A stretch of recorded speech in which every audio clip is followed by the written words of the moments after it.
What happened between Ben Affleck and James Gunn? Ben Affleck isn't interested in working with DC's new regime. Ben Affleck isn't interested in working with DC's new regime. DC Comics has been in force in entertainment for decades, and they've had numerous figures come and go, each of them leaving behind a legacy in their own right. Ben Affleck admirably played Batman in the DCU, and at one point, Affleck was supposed to get his own Batman movie, something that many DC fans still want to see. However, these fans are out of luck, as DC's new vision of the future is not exactly in line with what Affleck is interested in doing with The Dark Knight. Let's hear what Affleck had to say about directing a Batman film under DC's new leadership. Affleck spent years enduring the DCU as Batman and as a potential director. During his tumultuous time in the DCU, Ben Affleck was the man behind the cowl.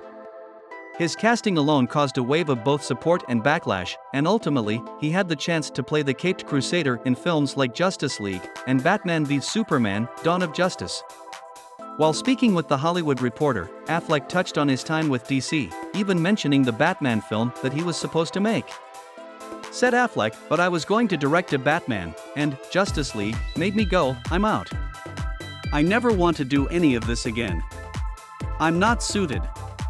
That was the worst experience I've ever seen in a business that is full of shitty experiences. It broke my heart." The production issues of Justice League has been well documented, and Affleck had a particularly hard time.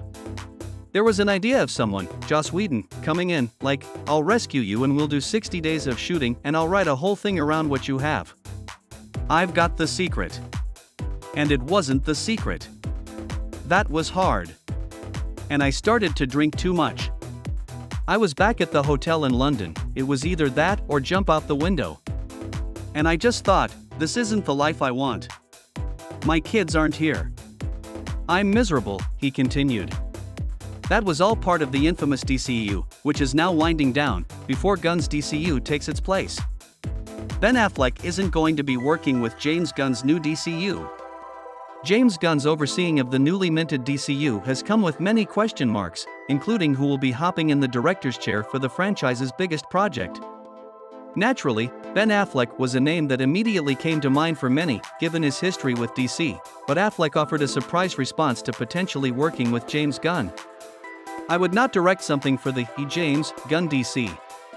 Absolutely not. I have nothing against James Gunn. Nice guy, sure he's going to do a great job. I just wouldn't want to go in and direct in the way they're doing that. I'm not interested in that," Affleck stated to The Hollywood Reporter. This is something that has to come as a bit of a surprise for some, as Gunn is breathing new life into DC's most beloved characters, and Affleck has been rumored to make his own Batman film for years now. However, Affleck didn't exactly have the smoothest sailing while being a mainstay in the DCEU. The DCEU's end is night, and the DCU is finally coming together. The Flash and Blue Beetle are the two films signifying the end of an era for DC. Those movies are capping off what could have been a Goliath of a franchise, but instead, they are putting to rest a series of films that never quite lived up to the hype, and that fell well short of the groundbreaking work that Marvel was doing in its first three phases. With Gunn taking over, the DCU is set to redirect things for the company's biggest villains and heroes. Chapter 1 of the franchise is titled Gods and Monsters, and it is going to be tapping into some incredible stories. Major films will include Superman, Legacy, Batman, The Brave and the Bold, and also feature a sequel to The Batman, which will function as an Elseworlds story. Gunn will also have a number of shows under this new banner, including Waller, Booster Gold, and Lanterns, which will easily become one of the most anticipated projects in the franchise. That's it for today's video. Make sure to subscribe to our channel for more videos like this.